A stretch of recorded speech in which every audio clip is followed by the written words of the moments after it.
Bom dia, pessoal, ou então boa tarde, ou então boa noite, né? Dependendo do horário que você está vendo essa aula aí.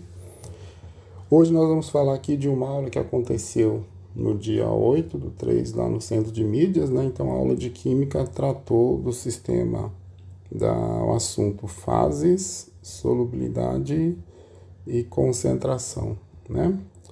O concentração, hoje a gente vai tocar só de leve e a gente vai falar mais dela em aulas posteriores, né? Mas o que é a tal da solubilidade, né? A tal da solubilidade é a capacidade que uma substância tem de dissolver ou não uma outra. Quando eu misturo uma substância em outra e eu não consigo a dissolução, é porque aquela que eu estou chamando de solvente, ela não consegue dissolver a substância que eu estou chamando de soluto. Então esse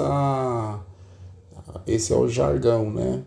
O soluto é a substância que eu estou querendo dissolver e o solvente é a substância em que eu tento dissolver o soluto.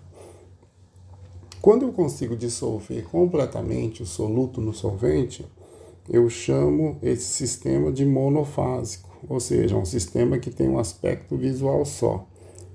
Como que funciona isso? Se eu vou dissolver sal em água, o sal tem seu próprio aspecto visual característico, a água também. Quando eu dissolvo o sal na água, o aspecto visual passa a ser único, um só. A gente fala quando o aspecto visual é único, que o sistema tem uma fase só. E quando eu misturo, eu dissolvo uma substância na outra, quando uma substância, um solvente, dissolve pelo menos um soluto, eu posso dizer que o sistema, se ele tiver uma fase só, um aspecto visual só, que ele vai ser uma solução. E solução é o nosso assunto, né?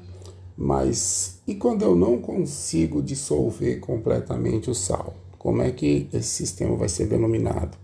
Ele vai ser denominado de mistura heterogênea. Como a gente já falou, o solvente é quem dissolve, o soluto é quem é dissolvido, né? E o que é concentração? Imagine que o sal de cozinha ele fosse colorido. Se eu pegasse, por exemplo, 1 litro de água, né, e dissolvesse nele uma certa quantidade de sal, o sistema teria uma cor que seria característica da quantidade de sal que eu dissolvi. Se eu for aumentando essa quantidade, o sistema vai ficando mais colorido, demonstrando que tem mais soluto dissolvido. E a solubilidade, ela é uma capacidade limitada. Eu não consigo dissolver indefinidamente uma substância na outra. Existem casos assim, mas não é uma regra geral. Vai existir uma situação em que eu coloquei já tanta substância naquela quantidade de solvente, tanto soluto naquela quantidade de solvente, que o soluto passa a sobrar lá no fundo. Ele passa a se chamar, então, quando não está dissolvido, corpo de fundo. A gente fala que a solução agora está saturada do soluto, ela não consegue mais dissolver o soluto. Repare que, enquanto o sistema apresentava uma fase só, eu podia chamá-lo de solução. A partir do momento em que o sistema tem duas fases, eu vejo aqui uma fase líquida e uma sólida lá no fundo, o sistema passa a ser chamado então de mistura heterogênea. As soluções, ou seja, sistemas que têm mais de um componente, mas apresentam uma fase só, um aspecto visual só, ou seja, podem ser chamados de soluções, né? Estão no nosso cotidiano. O ar atmosférico é uma solução onde o N2, que é o majoritário, dissolve o oxigênio e também dissolve outros gases minoritários. O próprio gás de cozinha que a gente tem lá em casa, ele é uma mistura de dois gases que são o butano e o propano, que são dois hidrocarbonetos. Hidrocarbonetos a gente vai estudar no terceiro ano com a professora Andréia.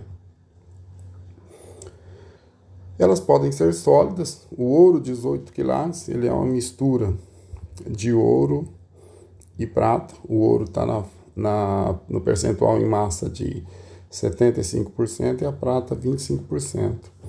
E o bronze, o terceiro lugar das competições, recebe medalha de bronze, que é uma liga, né, uma mistura homogênea, uma solução de estanho e cobre. Soluções líquidas. Vamos citar aqui 2 combustíveis. O etanol que a gente compra no posto, ele é chamado de etanol hidratado, ou seja, uma mistura de etanol e água de um aspecto visual só, ou seja, uma solução. E a gasolina, que é uma mistura de hidrocarbonetos, né? Então, esses hidrocarbonetos vão ser estudados também lá no 3º ano. De longe, as soluções de sólidos dissolvidos em líquidos são as mais presentes em nosso imaginário. Ou seja, aquele negócio de dissolver sólido em líquido é como se eu pegasse sal e dissolvesse em água, né? Vamos imaginar que eu tenho uma certa porção de sal, uma certa porção de solvente. O sal aqui a gente chamou de soluto. Eu quero dissolver em quem? Eu quero dissolver na água. Então, a água eu vou chamar de solvente. E a mistura dos dois, sendo homogênea, tendo um aspecto visual só, a gente vai chamar de solução.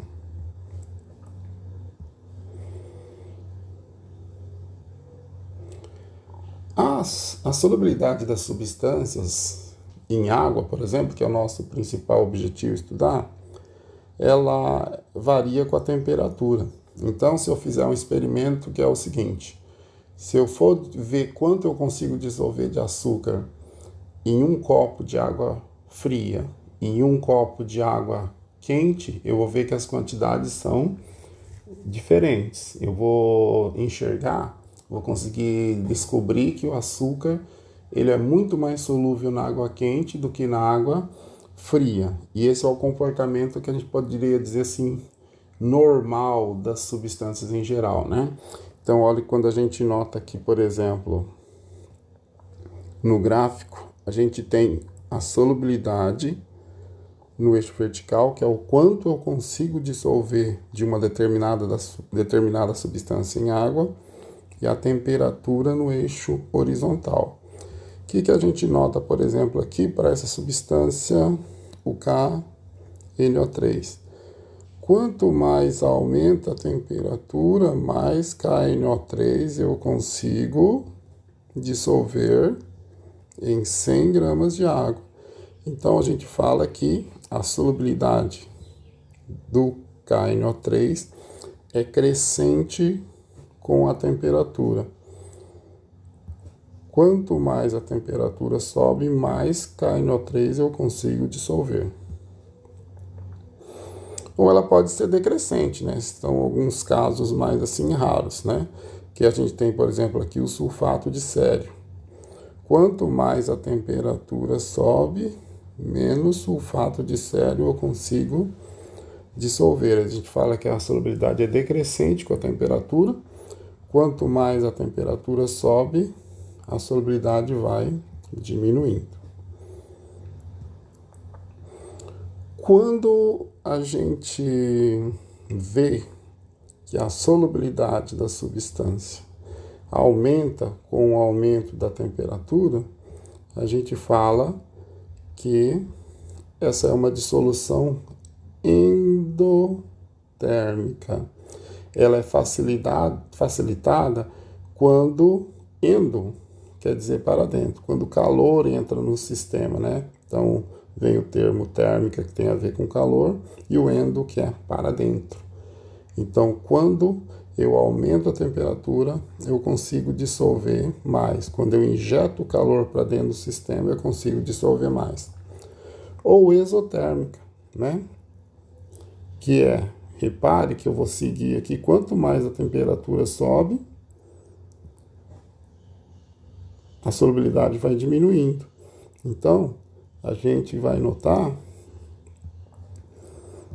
que a solubilidade cresce ao contrário, com a diminuição da temperatura. Quer dizer, quanto mais calor eu tiro do sistema, mais eu consigo dissolver. E aí, vem o exo termos, calor, exo para fora. Quanto mais calor eu tiro do sistema, quanto mais frio eu deixo o sistema, mais eu consigo dissolver. E aqui a gente tem no gráfico mostrando, por exemplo, o nitrato de prata, exemplo de quantidade para 100 gramas de água que eu consigo dissolver dessa substância. A 0 graus eu consigo dissolver 122 gramas. A 10 graus, já subi um pouquinho a temperatura, eu consigo dissolver 170. A 20 graus, 220. A 30 graus, 300 gramas. E a 40 graus eu consigo dissolver de nitrato de prata em 100 gramas de água 376 gramas. Ou seja, a solubilidade foi aumentando com o aumento da temperatura, é uma solubilidade crescente. Já o Li2CO3, que é o carbonato de lítio, a solubilidade dele vai diminuindo com a temperatura. Por exemplo, a 10 graus eu consigo dissolver em 100 gramas de água 1,52 gramas do carbonato de lítio. E a 40 graus, por exemplo, eu consigo dissolver menos do que eu conseguia dissolver lá em 10. Ou seja, a solubilidade é decrescente com a temperatura.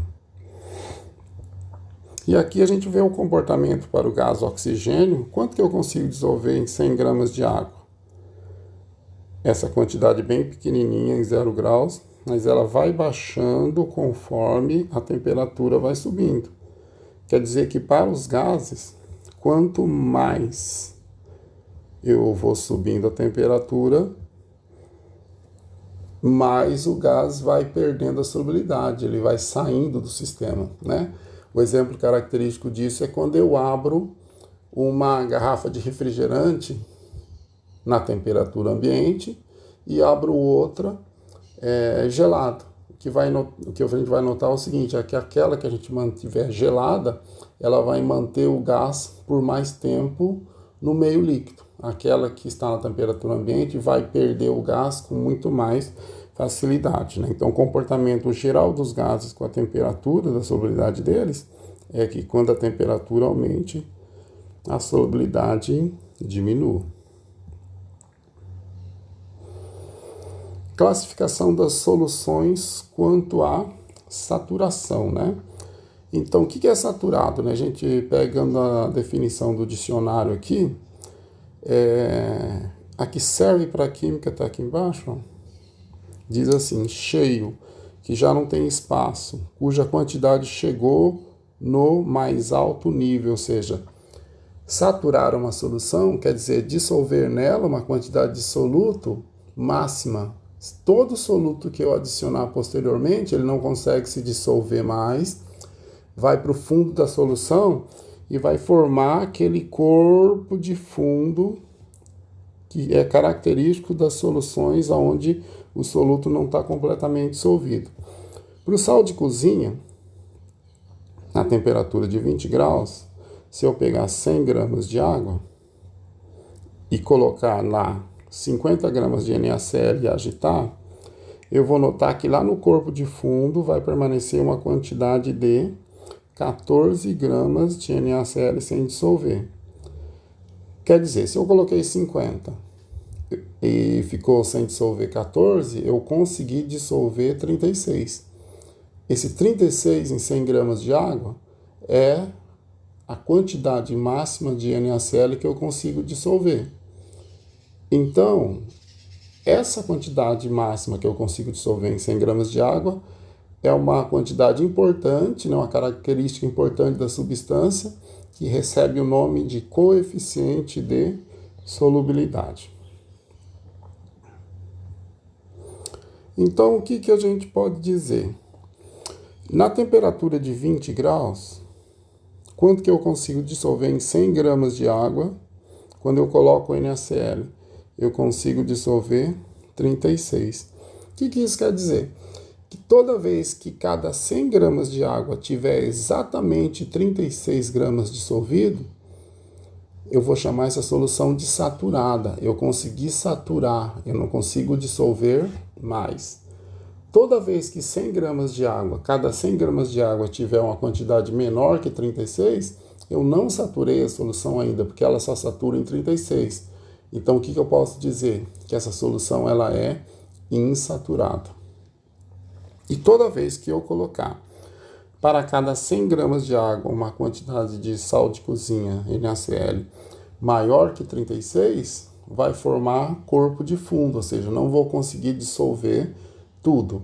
E essa solução vai se chamar saturada com o corpo de fundo. Ou seja, eu vou ter em contato um soluto que não dissolveu, que eu estou chamando de corpo de fundo, com uma solução que saturou. Os dois estão juntos ali e eles são uma mistura heterogênea. Então, se cada 100 gramas de água dissolve 36 de NaCl, isso aí permite que eu consiga saber quanto que eu posso dissolver em outras quantidades de água.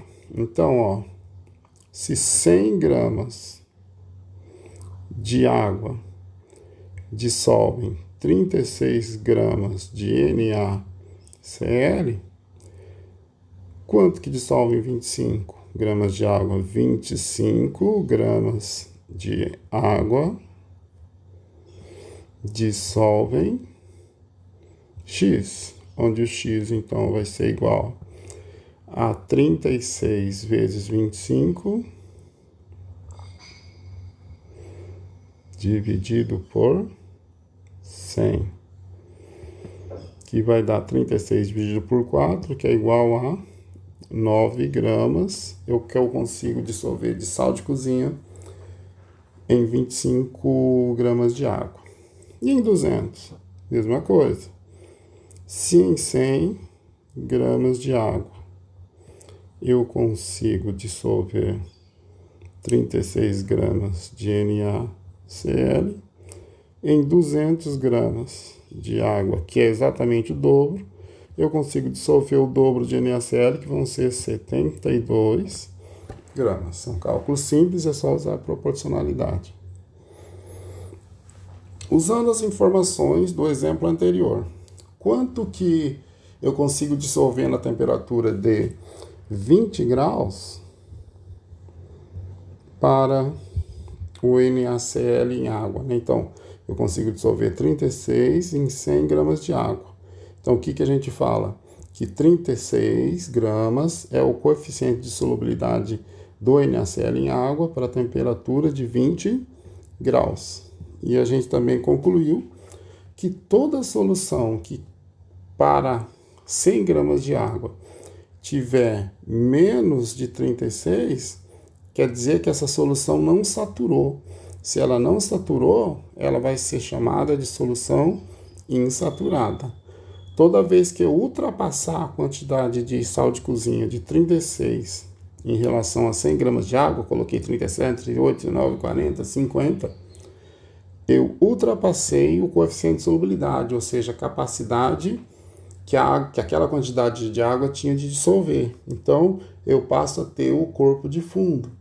Eu passo a ter uma parte do soluto, que é o sal de cozinha aqui, não dissolvido, e a gente fala que essa solução ela saturou, ou seja, ela é saturada e eu ultrapassei. Saturada com o corpo de fundo, é o apelido dela. Vou fazer um exercício aqui para a gente testar os conhecimentos. Considere a solubilidade do NaCl a 20 graus, que é 36 gramas de água, e responda. Se adicionarmos 80 gramas de NaCl em 200 gramas de água, que tipo de solução teremos? Então, o que vai acontecer? Ele está falando 200 gramas de água, né? Vamos imaginar que esse quadradinho aqui representa 100 gramas de água. Isso, na realidade, é um retângulo, né? Então, cada um desses retângulos vão representar para a gente 100 gramas de água. Então, se 100 gramas dissolvem 36, quer dizer que eu consigo dissolver 36 gramas de NaCl aqui e 36 gramas de NaCl aqui. Quer dizer que 200 gramas de NaCl conseguem dissolver, somando 36 com 36, 72 gramas de Na Cl. Se o sistema consegue dissolver 72 gramas, dissolve até 72 gramas. Coloquei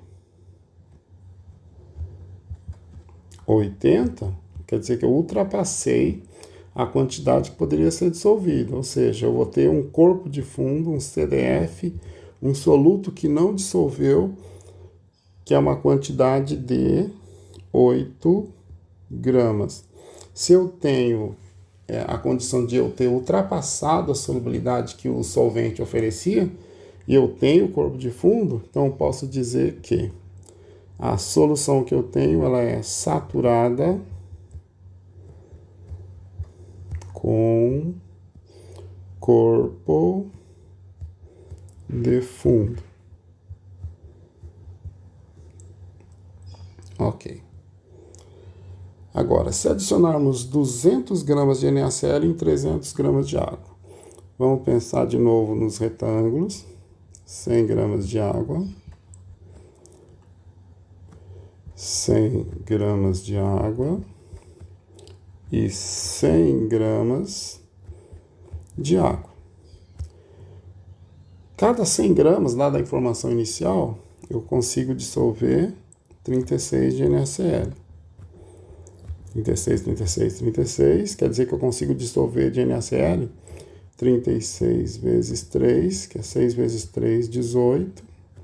3 vezes 3, 9 e 1, 10. Eu consigo dissolver 108 gramas de NaCl. Então, o que aconteceu? Eu coloquei 200 gramas de NaCl em 300 gramas de água. Quanto que dissolveu? 108. Quanto que eu coloquei? Eu coloquei 200. Então, quer dizer que ficou uma porção ali sem dissolver, né?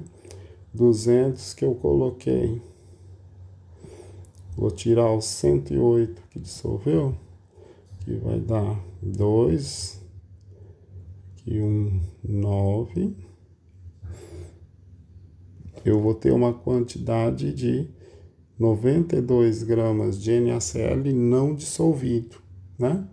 O que quer dizer, então, que eu vou ter uma solução saturada, ou seja, eu ultrapassei o que o NaCl, o que a água consiga dissolver, ou seja, ela conseguiria dissolver 108, eu adicionei 200, eu ultrapassei, eu vou ter NaCl sem dissolver, então vai ser uma solução saturada com corpo de fundo novamente.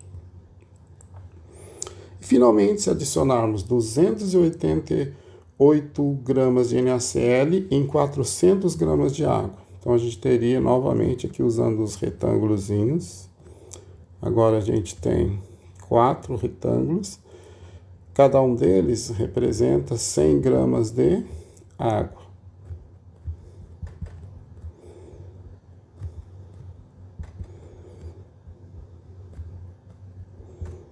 Né? Então, a gente tem que eu consigo dissolver 36, 36, 36 e 36 gramas do NaCl. Quanto que eu consegui dissolver? 36 vezes 4, né? Então, eu vou ter 6 vezes 4, 24. 4 vezes 3, 12. Então, eu consigo dissolver 144. Então, novamente, o que acontece? Eu coloquei 288. Dissolvi 144. Então, eu vou ter o quê? A metade, que é 144 gramas de NaCl, sem dissolver.